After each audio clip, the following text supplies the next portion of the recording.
Hi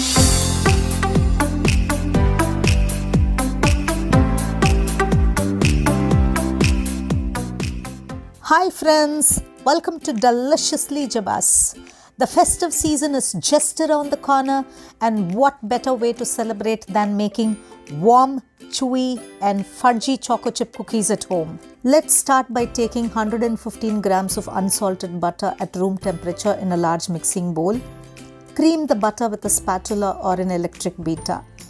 For the written recipe, please visit my blog at www.deliciouslyjebas.com. Add quarter cup of white sugar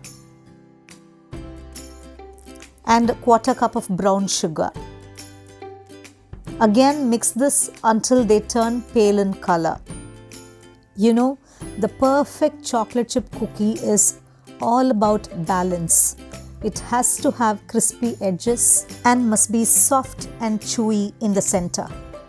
You know, creaming the sugar and the butter is the important step in making a perfect cookie.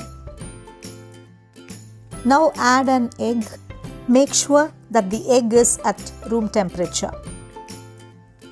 A teaspoon of vanilla essence and quarter teaspoon of almond essence, which is optional. Mix them until they are well combined. Please try this recipe and share your experiences in the comment section below. You can follow me on Facebook and Insta, and I'll leave the link below in the description box for you. Now take 1 1/4 cups of maida or all-purpose flour,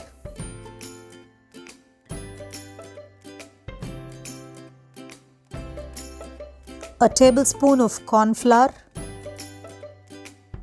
a teaspoon of baking powder and quarter teaspoon of salt. Sieve them into the bowl.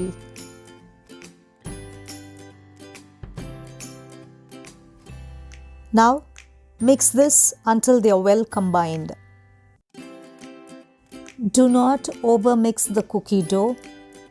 Whipping too much air into the dough will cause your cookies to collapse as they bake.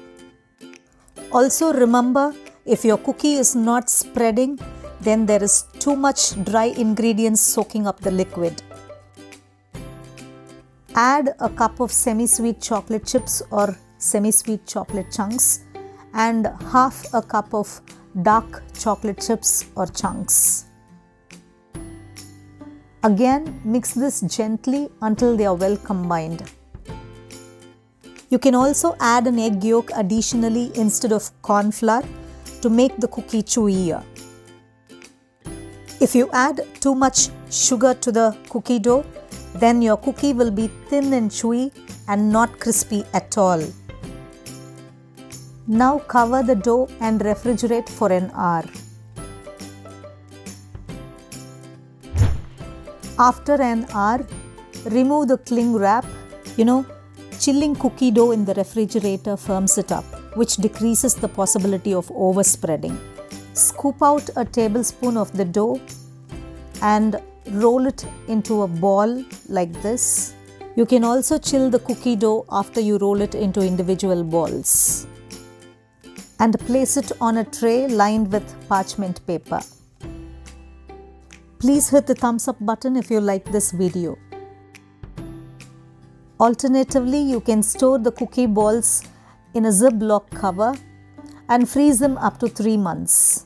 Whenever you want to bake them, thaw the dough for 20 minutes before baking. Place the cookies 2 inches apart and bake them at 180 degrees Celsius in a preheated oven for up to 10 to 15 minutes or until the edges turn golden.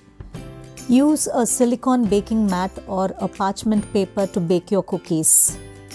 They help in preventing the cookies from spreading too much. These mats also promote even browning. When baking in batches, never place cookie dough balls onto a hot baking sheet. Let the baking sheet cool to room temperature. Now our cookies are done. Remove them from the oven. Waiting for these cookies to cool is the hardest part of the entire process, but cool them for 10 minutes before you devour those crispy, chewy cookies with cold milk. As you can see, the cookies have evenly spread, crispy on the outside and chewy on the inside, just how we want it to be. If you are new to my channel, do subscribe and hit the bell icon so that you will be notified whenever I upload a new video. I'll meet you with another delicious recipe next week.